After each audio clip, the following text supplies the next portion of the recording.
Welcome to this webinar brought to you by FXStreet.com entitled My Daily Analysis Finding High Probability Trading Setups, and this is in the Forex market. My name is James Chen. I'm the Chief Technical Strategist at FX Solutions, and this is actually a recurring monthly webinar that I give, that I started last month, that will be given every month. And what I'm going to be doing in this webinar, in these recurring webinars, is provide you with not only the way I approach trading the Forex market, but also current examples of what I'm looking at in terms of the currency pairs, the major currency pairs, as well as metals, etc. So I'm going to be giving you a bunch of different high probability trading setups within the Forex and metals markets. So with that, let's get started. This will be a recorded webinar, so you'll be able to go on to FXStreet.com within a few days and be able to access the recording. Okay, so hopefully everyone could see my PowerPoint presentation up here. And let me go ahead and, okay, great. Okay, so hopefully you could see it all right here. Now, before I get started, as always, I'd like to just briefly give you a brief overview of myself in case a lot of you may be new to these webinars. So I'll just give you a very quick overview of myself in case you're not familiar with me or what I do. And before we do that, just quickly, I'd like to show this important notice.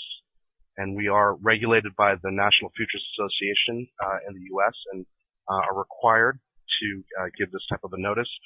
Forex trading involves substantial risk of loss and is not suitable for all investors. So if you could take a quick look at that. I'm not actually showing any charts right now. Right now I'm just showing my PowerPoint presentation.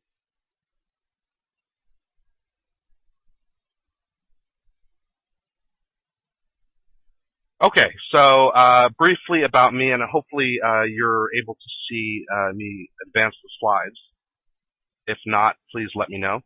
But briefly about me, I'm the Chief Technical Strategist at FX Solutions. FX Solutions is a leading broker in the Forex market as well as the metals markets and the CFDs, or the contracts for difference markets overseas, at least outside of the U.S. Now, as Chief Technical Strategist, what I do is all of the technical analysis for our company, for our clients. Now, I've traded actively as a private trader since the inception of retail Forex, basically since back in 2000, 2001, using primarily technical analysis and trend following. Now, prior to this, prior to working and trading the retail Forex market, I was trading other markets, including futures and equities. Now, I'm also a chartered market technician. Okay, it looks like my PowerPoint may be blank for some reason. Let me try and redo that. Hopefully you can all see it now.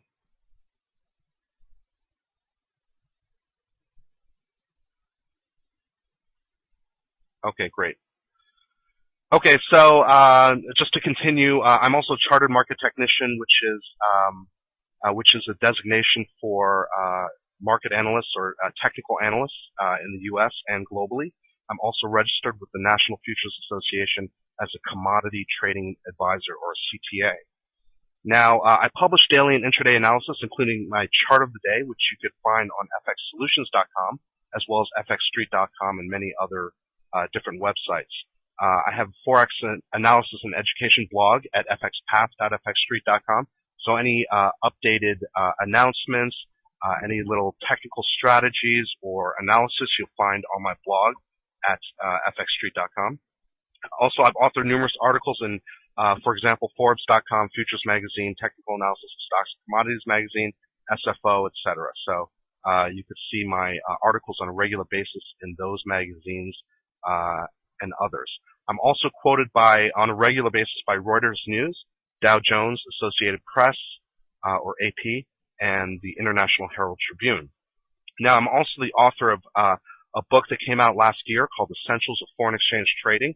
It includes all of the strategies, approaches to trading the Forex market, including background information, basics, basically the essentials of trading Forex, and it's now available on Amazon.com and in bookstores. I also have an upcoming book called The Essentials of Technical Analysis for Financial Markets that's coming out in April or May of this year, and that's already done. It primarily deals with technical analysis within all financial markets, whether it be Forex, futures, equities, or what have you. And lastly, I would like to announce, and many of you already know this, I do have a newly released DVD available on fxstreet.com. It's called High Probability Trend Following in the Forex Market.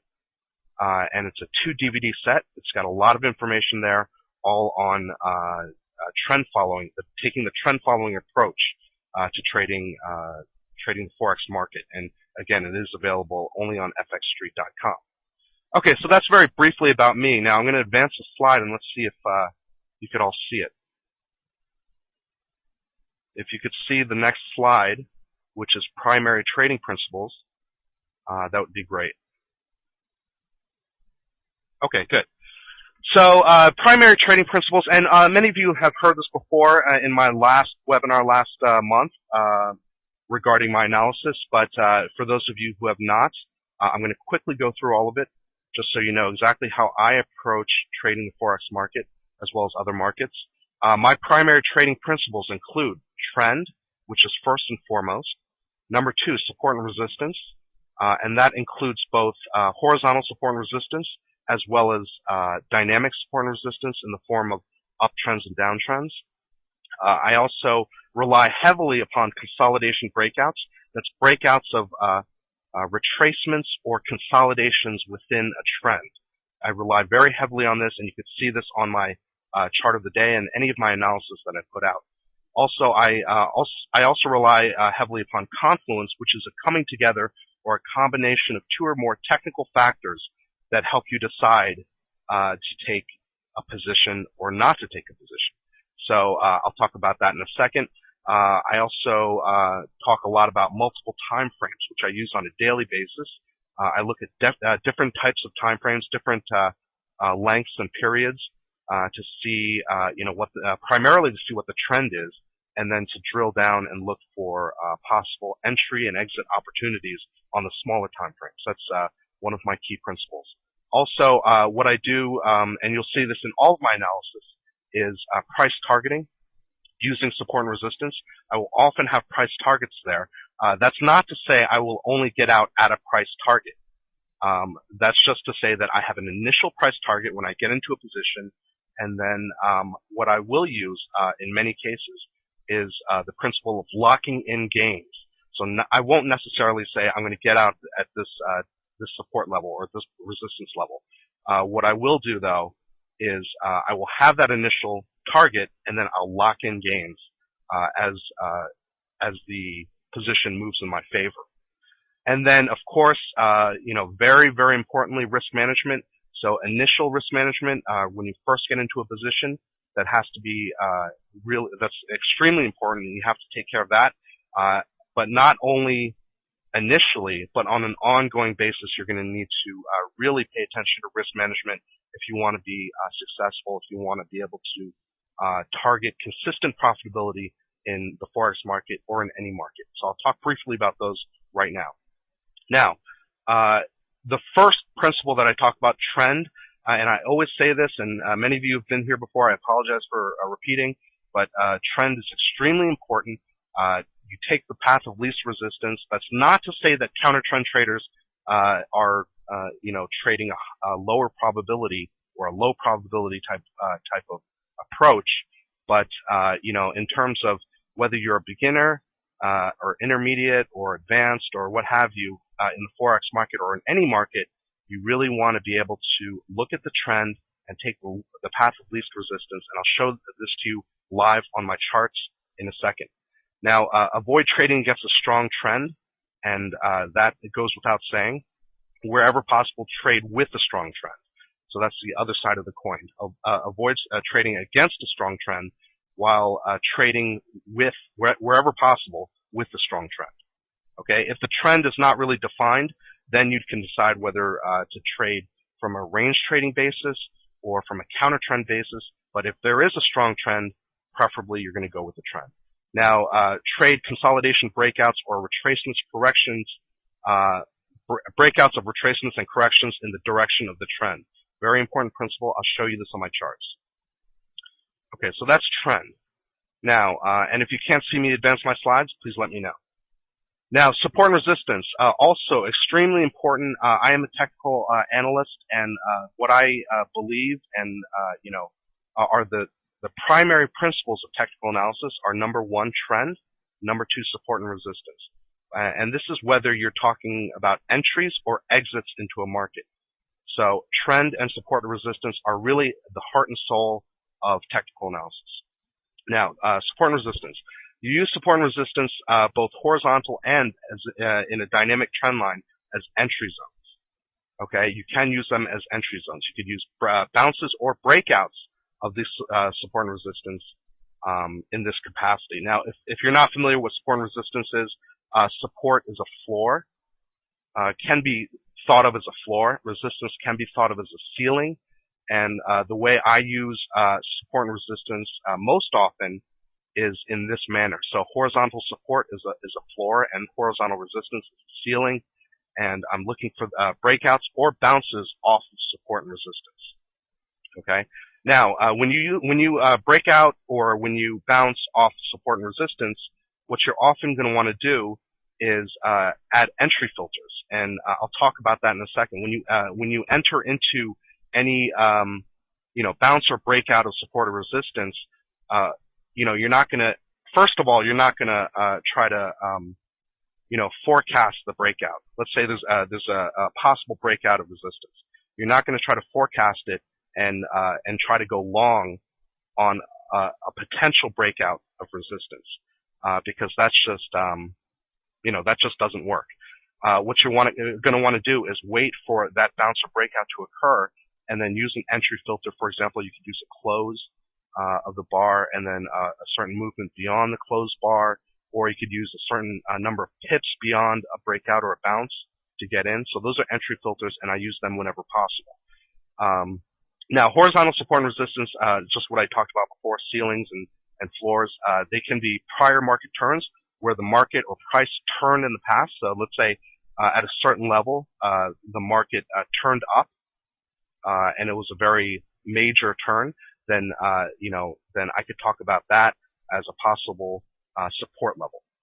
Okay, but also you could use Fibonacci levels, the key levels, 38.2, 61.8, 50%, or the extension levels as support and resistance as well. You also have pivot points, and a lot of people use these as their primary way of choosing support and resistance. Okay, so that's support and resistance. Now, consolidation breakouts. This is another principle that I rely heavily upon. I use breakouts of consolidations or retracements or corrections as entry zones. And I'll show you exactly how I do that on my current charts. But this is a key principle that I use. Within the context of a trend, you're looking for breakouts of support and resistance as they relate to consolidations and retracements and corrections. I know that was a mouthful, and probably, if you're new to this, it might be a little bit hard for you to understand that, but that is my key approach right there. Now, consolidations can be chart patterns like triangles, flags, pennants, rectangles, wedges, etc. And you're looking for breakouts of those. And breakouts of any of these chart patterns is the same thing as a breakout of support or resistance. Okay. Now, also by the same token, I also use retracements and corrections, short-term retracements and corrections within a long-term trend, longer-term trend. So I'm looking for short-term counter-trend moves and breakouts of those short-term counter-trend moves to trade in the direction of the trend. And what is that? Just like chart patterns, what is that? All it is breakouts of support and resistance. In this case, dynamic support and resistance in the form of short-term trend lines. So hopefully everyone can understand that. So that's consolidation breakouts. And again, I rely very heavily upon that. Confluence. If you've ever heard me speak before, I talk a lot about this. I'm just going to briefly go through this. Confluence is you look for areas where more than one technical factor will provide the rationale for a trade entry. So you're not just saying, this breakout occurs, this breakout of this resistance level occurs, so I'm going to get in. Where possible, if there are other factors, for example, if it, I have an example right here. If there's a bounce off the established support line, if it coincides with a bounce off of 38.2% fib level, for example, that's a higher probability trade because you have more than one factor providing rationale for the trade entry. Now, the more support, and when I say support here, I'm not talking about support and resistance. I'm just saying support in the conventional use. The more support there is for a particular trade, the higher probability that trade will tend to be. So I'm saying more than one factor getting you into a trade, not just one factor. Okay, that's Confluence. Multiple time frames, I use this very often. I also talk a lot about a multiple time frames trading strategy. But the principle of using multiple time frames is that different time frames will often have different trends. So you look on the longer term time frames for the trend time frame, where possible, and then only trade in the direction of the trend on the longer term trend time frame. And that's just a good practice overall. You're looking for movements, but movements in the direction of the longer term trend, and that's taking the path of least resistance. Now, trend can be determined on these multiple time frames by trend lines, which I use heavily, moving averages, which are also great for denoting trend. Visual estimation, you could just look at a chart. If you have enough experience, you can look at a chart and tell, if there is a trend, if there's no trend, and if there is a trend, what direction that trend may be. So that's multiple time frames. Price targeting, very important. Whenever I whenever I write any of my analysis, I always have a price target. Now, this is not to say that I'm sure that price will reach that level. Of course not. No one knows where price is going to go at any given point. But I have a price target that's a high probability area where price may go if the momentum is in that direction. Now, at the same time, you have to keep in mind that price targets will often not be reached, or price targets will often be surpassed. If they're surpassed, that's great. If they're not reached, not so great. But at the same time, you need to have some kind of a price target, some kind of an area where you're looking to, where your goal is. Okay. So when key trade entry triggers occur, when you enter into a particular trade, you want to find established support levels to the downside for short trades and resistance levels to the upside for long trades that can be used as initial price targets. And this is very key here, initial, not, you're not just going to be married to any price target that you choose, because again, often they are not reached, although, often they are as well. So that's price targeting. I always have a price target. But how I really take profits is more often in locking in gains. Now, there are two parts to locking in gains. Number one is, at the very least, you should be moving your stop loss to break even. This is a very good practice. Moving your stop loss to break even after the trade develops in your favor. That's a great way to avoid losses, and a great way to lock in break even or lock in gains. Now, number two, the other aspect of locking gains is manually trailing stop losses. So if you have an initial stop loss, that's great.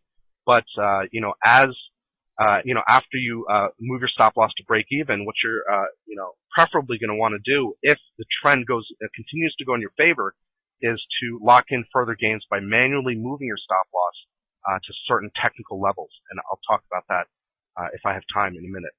Now, both of these practices also serve to diminish stress and emotions when trading. Very important. Not only do these lock in your profit gains and lock in break even, but they also help you get away from worrying too much and stressing too much and having too much emotional baggage, if you will, when you're trading. And you want to stay away from stress and emotions when you're trading. And this is a good way to do that. Okay, risk management. Now, besides locking in gains and setting to break even once it goes in your profit, in direction of your profit, initially you're going to want to have some type of a stop loss that conforms to technical levels and not to arbitrary levels, arbitrary criteria like amount of pips or dollar amount. Now, I talk about this a lot And for those of you who have heard it before, please, forgive me, but I'm going to say it again. Setting your stop loss to how much you could afford to lose is the wrong way to do it. Or setting your stop loss to say an arbitrary amount like 20 pips, 10 pips, 30 pips, or what have you is the wrong way to do it. It's random, it's arbitrary, and it doesn't work. Now, the best way to set your risk management, your initial stop losses, is to set it according to technical levels. For example, the last swing low or last swing high in the market, where if that line or that level is breached, then you're wrong and you should get out of the trade. And that's a great way to use technical analysis in terms of risk management. Now, but at the same time, you want to be able to say, I can only afford to lose this amount on this trade, or a certain percentage of your equity. Now, the way to do that would be to first set your stop loss, your initial stop loss, according to technical levels, and then set the size of your trade according to how much you could afford to lose, or how much your maximum you set to lose for that particular trade, if that makes sense. Okay, so that is the more intelligent way of doing it than just to say I'm setting a 20 pip stop loss on this, no matter what. Okay. Now, not only do you you manage risk initially, but you also manage risk constantly during the life cycle of the trade, and this you could use manually trailing stop losses, or also setting your stop loss to break even. Another way to manage your risk while you are in the trade. Okay. So now, let me show you some of my charts and what I'm looking at in terms of my analysis, my current analysis, and we'll go from there. If you have any questions, please do feel free to ask. Now, I see a question here: do you scale in, scale out? Yes, absolutely. Both scaling in and scaling out are good. Are good ways to have a higher probability trade, as well as to manage your risk. And I do a little bit of both. So scaling in and scaling out are both very good methods. And maybe what I'll do in the future is do a webinar just exclusively on scaling in and scaling out, because they are good practices. Okay, so go ahead and show you my charts real quick, and hopefully you could see my euro dollar chart. Now, this is the same thing you'll see on any of my analysis that you see on fxstreet.com or fxsolutions.com. If you could see, this is a daily chart of the euro dollar. Now, what I have is I have price action back to around around March of 2009, and this is primarily when the uptrend, the long uptrend occurred or began, and then it went all the way up to a high point around 150, 150 or so. And then it broke down below this uptrend, as you can see here. And ever since then, I've been looking for a possibility of a trend change. That would be a trend change to the downside. Okay, and that it could have happened, or could have not happened. So once a breakdown or a break of a trend occurs, in this case, this uptrend line, once this break occurs, it could either go into consolidation, it could go back and continue the uptrend, or it could start a new downtrend. In this case, what happened was this breakdown occurred, it started a new downtrend, and we are currently in a very strong downtrend on the euro dollar. So that's the big picture that I'm looking at right now. So we have a breakdown of this uptrend, and then it goes down into a very steep run down. That's not to say at this point here we were in any type of we were sure that we were in a downtrend. Not at all. But as time passed, and again, this is a daily chart. I'm showing you longer term. I will show you some shorter term charts as well. But what we had here is a pretty prolonged retracement. I'll get to the current picture in a second, Darren. But right now, what we're looking at back here was a rundown and then a retracement into a prolonged flag type of consolidation. And as you can see here, I drew a Fibonacci from this run up here to this low down here, and what we saw was a 38.2% retracement. and then a continuation. So what I was looking for was a consolidation and a possible continuation of the new downtrend, which did occur on this breakdown right here, if you could see my mouse. Okay. Now from there, what we saw was a continuation of the steep downtrend. So with a series of flag consolidations. Now I don't like to label things. You can call it a flag, you can call it whatever you want to call it. I studied all this stuff, so there are names to them. But what do they represent? They simply represent short-term retracements or short-term consolidations within the course of a trend. So I'm looking for at this point I'm looking for breakdowns of these consolidations / retracements in the direction of the trend. Okay, and in this case we got a very good trend. Okay, so we have a breakdown right here. I'm looking for breakdowns. Okay, in the direction of the trend. Hopefully, to answer your question, DD. I'm looking for trend movements, breakdowns of retracements, and consolidations. So here we have it here, and then we have shortly thereafter we have a flag type of consolidation or a slight retracement and a breakdown there. And you'll see this all in my historic analysis on FX Solutions and on FXStreet.com. We have yet another breakdown there, another flag consolidation, yet another one here. This one's not so good.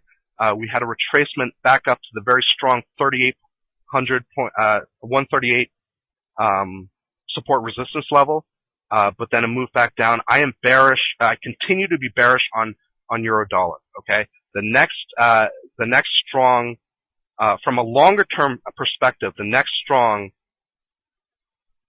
Oh, okay. New ID. What is a breakdown? A breakdown is a break to the downside. Yes. A breakout. If you want to be, if you want to, be nitpicky about it, yeah. A breakout is a breakout to the upside. A breakdown is a breakout to the downside. Okay, and that's just how I use that terminology. Again, I don't like to use labels, but that's what it is. I'm just looking for breakouts. Okay, breakouts in the direction of the trend. Okay, so at this point we are in a consolidation. There was a move up today in euro dollar, as you can see here, but still very much a consolidation. Still very bearish on euro dollar. Okay, I am at least. Then the next key trigger that I'm looking for is 134. Okay, I'm looking where we approached it a few days ago, but I'm looking for a breakdown there and then a possible target to the downside around 131. Now, between that time, we may get some minor retracements, consolidations, what have you. But what I'm looking for if there's a breakdown of 134, I am looking for a target of 131. Okay, within the context of the current very strong downtrend in euro dollar. And I'm not even going to talk about the fundamentals at this point. I'm just looking at market price action to take my cues to get in, to get out of specific trades. So what I'm looking at again now, downtrend on the euro dollar on a daily basis, downtrend on the euro dollar. I'm looking for consolidations. I'm looking for breakdowns of key support levels, and then I'm looking to target to the downside. Okay. Now this is not to say that that I'm sure it's going to keep going down forever. But if price action tells me, I'm looking for price action. I'm not trying to use a crystal ball to tell the future. I'm using price action. If price action is telling me, okay, we're out of this downtrend. We're back up into, we're moving into an uptrending situation or a prolonged consolidation zone, then I will take my cues from that. But currently, we are in a downtrend, a very strong one. I'm still bearish because I am a trend follower. Okay, so that's the daily chart on the euro dollar. Now let me quickly go to a shorter term chart, because I did promise last time that I would look at some shorter term charts. Now from a shorter term perspective, if you're looking for high probability types of trades on the currency pairs, very simple here. We are in a downtrend. Okay, so again, this is an hourly chart for the euro US dollar, where each candle or bar is worth an hour. So what I'm looking for is to the downside, because again, a trend is my most important cue for my for my directional bias. So the trend is most certainly down, and I'm looking for opportunities to get in to the downside. Now, what do we have here? Little bit of a triangle situation, on the hourly chart, and it's pretty clear. Now, what am I looking for? I'm looking for a downside move, a break of this triangle.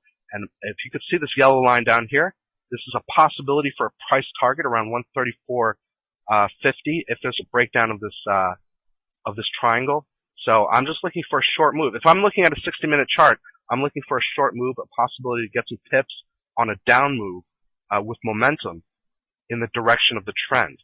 And again, consolidation here, triangle consolidation, and I'm looking for a breakdown of this consolidation and a target for that consolidation. This is a short-term type of setup. Okay, so most of the time I am looking at longer-term setups, but this is a short-term setup. Now let me show you British pound real quick. Okay, British pound against the US dollar. Okay, this is cable. Now, what I'm looking at, longer-term perspective, this is a daily chart. I'm looking at a downtrend, a very clear downtrend in the British pound against US dollar. We were in consolidation for a while, but as you can see, very, very clear downtrend, parallel downtrend channel here that, it's pretty classic here. So as you can see, what happened was we moved into this downtrending situation, and then most recently we had a flag pattern here. This is a rather big flag. I will look at the US dollar Swiss franc as well, Harley. Okay, so what we have here is, again, on the British pound against US dollar daily chart, we had a flag pattern here. I was looking for a possibility of a move down on this flag, a breakdown of this flag. If it went above the flag, that's fine too, because, we would be targeting the top of the downtrend channel. But, would I trade it if it went above the flag? Probably not, because I am looking to, I am looking at the trend for my directional bias.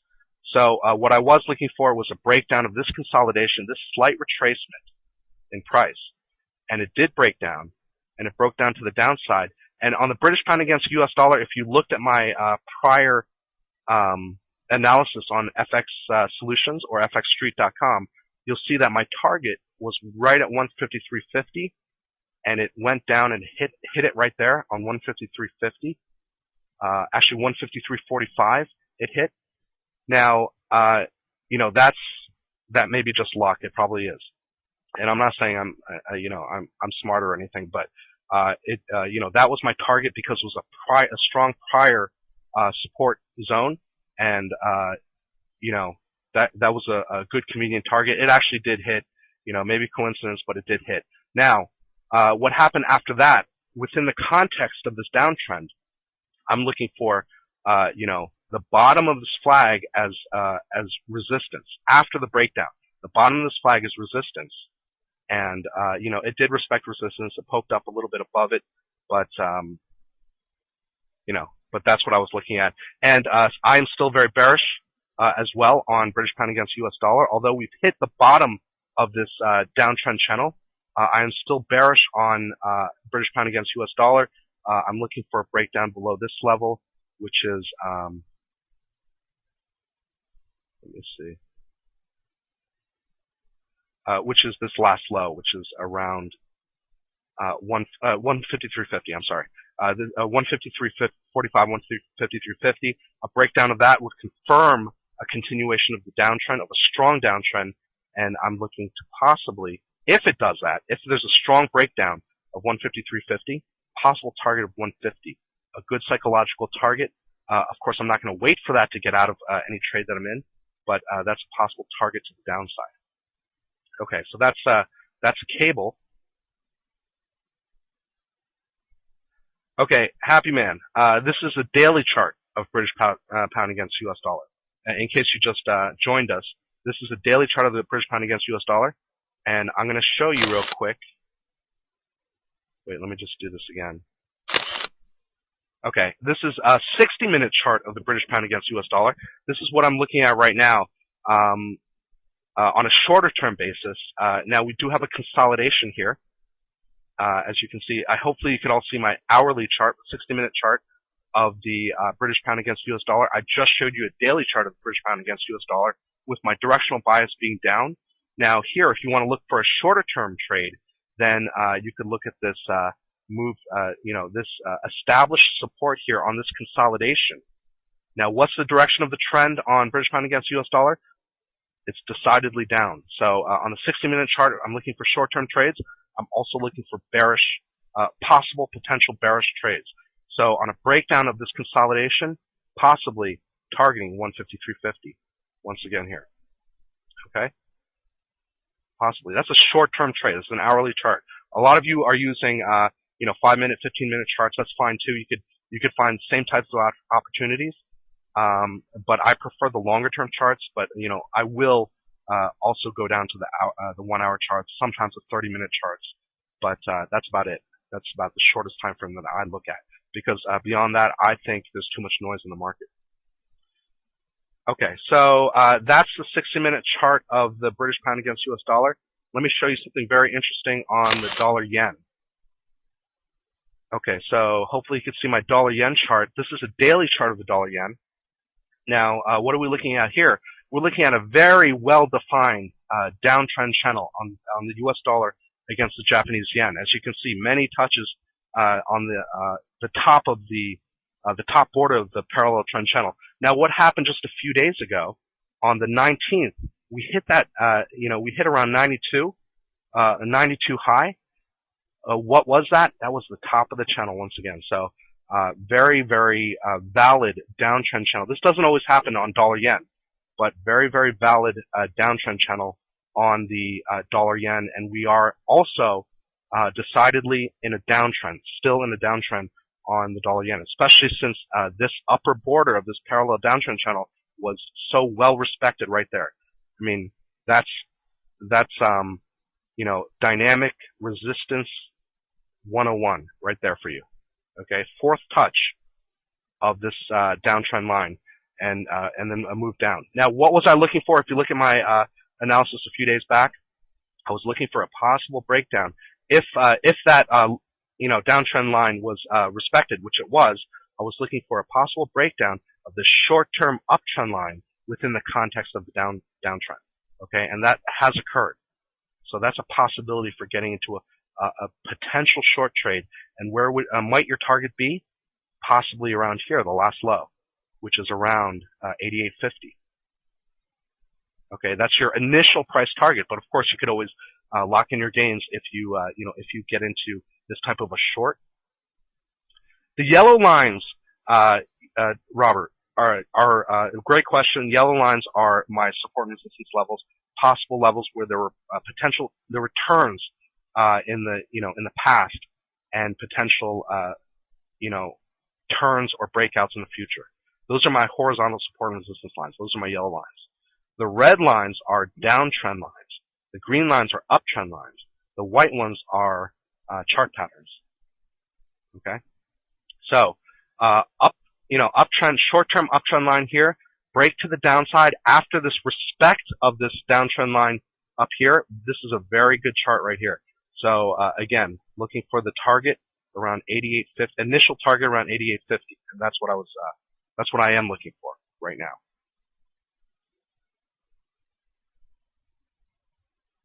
Okay, now let me show you the hourly chart. I think I may be running out of time here, so I want to get some more charts in real quick.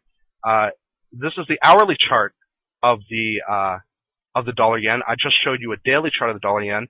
Now, on a shorter term basis, which is this hourly chart, you see that there's a very good. It's the same uptrend that you saw on the daily chart. It's just more refined, and you could see it's more granular. So you could possibly get into trades earlier if you wanted to. So we have a very clear uptrend line here. This is a short-term uptrend line on the hourly chart. We get a breakdown here, a possible pennant pattern here. Okay, the sideways consolidation on the hourly chart, a breakdown, possible short there. This short would have been earlier, I believe, than the short on the daily chart. Okay, although I got to make sure about that, but that's a definite breakdown of a pattern consolidation, and then it did end up going lower. Then, of course, you have your risk management in place, your stop losses in place in case it doesn't work in your favor. But where's the possible initial target? Same place back here, the last low around 88.50. Or if you're on a shorter term basis, you could have looked for other areas. 89.50 is one right here. You would look for different price targeting. On a shorter term basis, you would probably look for, targets that are a bit closer than on a longer term basis. My moving average is a way for me to measure trend. By the way, I'm using a 50-period simple moving average here. So that's a way for me to measure trend, but also I often use it as support and resistance because often within a strongly trending market, price will sometimes, bounce off a moving average, and sometimes it can be uncanny the way it does it. So I will use that in that way, but most of all, I will use moving averages, as trend indicators. So that's my primary way to use it. Okay, let's go on real quick. Dollar Swiss. Okay, this is the dollar Swiss chart. If you looked at my analysis a few days ago, you see that there is a very definite long-term trend. There's so much room between this third touch of the trend line and this trend line here that you may think it's not that valid. But whether it's coincidence or not that this touch was respected so well, remains to be seen. But that was a really good respect of this downtrend line, as you can see here. So although there is a lot of room between the last touch and the current touch. Now, what are we looking at on dollar Swiss on the daily chart?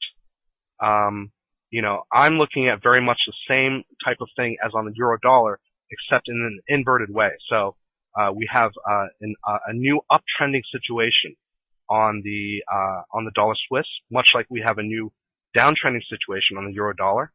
And I'm looking for a possible breakout to the upside of this long-term downtrend line. Okay, because we've broken many different levels to the upside, saying that there is, in fact, a new uptrend on the dollar Swiss. So I will take that as a cue, and I'm looking for a possible break to the upside of this long-term trend line here. Okay, and then so my bias on dollar Swiss is also, for the time being, is also is bullish in an opposite fashion of euro dollar. They track each other pretty well. Now, we did have some bearishness today.